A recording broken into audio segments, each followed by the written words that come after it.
नमस्ते दोस्तों। आज हम राष्ट्रकवि मैथिली शरण गुप्त द्वारा रचित अत्यंत मार्मिक कविता किसान का अध्ययन करेंगे। इस कविता में भारतीय किसान के कठिन परिश्रम, संघर्ष, त्याग और उसके जीवन की वास्तविक परिस्थितियों का अत्यंत संवेदनशील चित्रण किया गया है। मैथिली शरण गुप्त की कविता किसान भारतीय किसानों के कठिन परिश्रमपूर्ण जीवन और उनकी दयनीय आर्थिक व सामाजिक स्थिति का एक हृदयस्पर्शी चित्रण है। यह कविता उस समय की ग्रामीण भारत की सच्चाई को बयां करती है, जहां अन्नदाता स्वयं अभाव में जी रहा था। कविता में गुप्त जी ने किसान के जीवन की विभिन्न अवस्थाओं और चुनौतियों को विस्तार से दर्शाया है। कवि बताते हैं कि कैसे किसान हर मौसम की मार झेलता है, चाहे तपती दोपहर हो, जहां सूरज आग बरसाता है और धरती तवे की तरह जलती है, या तेज हवाएं चल रही हो और पसीना बह रहा हो। किसान हल चलाते रहते हैं। किसान किस लाभ के लिए इतनी गर्मी में अपना शरीर जलाते हैं? यह प्रश्न किसान के निस्वार्थ भाव को दर्शाता है। इसी तरह जब घनघोर वर्षा होती है, आसमान गरजता है और बिजली कड़कती है, तब भी किसान बिना रुके खेतों में काम करते हैं।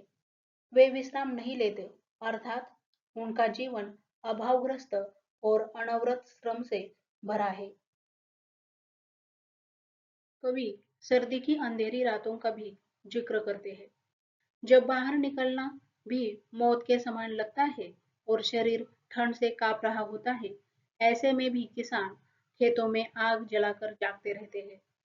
उनके अदम्य साहस और समर्पण को रेखांकित किया है।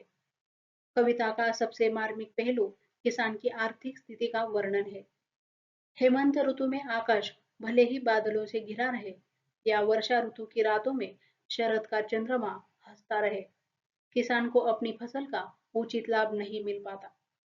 इसका कारण है कि वे बीज, खाद और दैनिक जरूरतों के लिए महाजनों से कर्ज लेते हैं और अंततः उनकी सारी फसल कर्ज चुकाने में ही चली जाती है। परिणाम स्वरूप किसान को अधपेट खाकर ही सर्द रातों में कांपना पड़ता है। यह उनकी घोर गरीबी और ऋणग्रस्तता को दर्शाता है, जहां उनकी मेहनत का फल उन्हें नहीं मिल पाता। कवि इस बात पर भी प्रकाश डालते हैं कि किसान बाहरी दुनिया से अज्ञानी और कटे हुए हैं। उन्हें यह भी नहीं पता होता कि बाहर क्या हो रहा है या समाज में कौन सी हवा चल रही है। वे अपने ही एक अलग लोक में जीते हैं, जहाँ सूर्य और चंद्रमा होते हुए भी उनके जीवन में प्रकाश का अभाव होता है। यह उनकी निरक्षरता, सामाजिक व आर्थिक रूप से हाशिए पर होने की स्थिति को दर्शाता है। कविता के उद्देश्य को प्रमुख बिंदुओं के माध्यम से देख सकते हैं।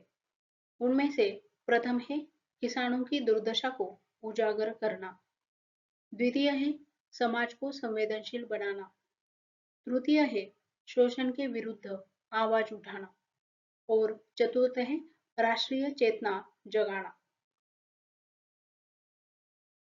कविता के अंत में कविता पर आधारित कुछ प्रश्न देख सकते हैं। प्रथम प्रश्न है, कविता के आधार पर किसान के जीवन संघर्ष का चित्रण कीजिए।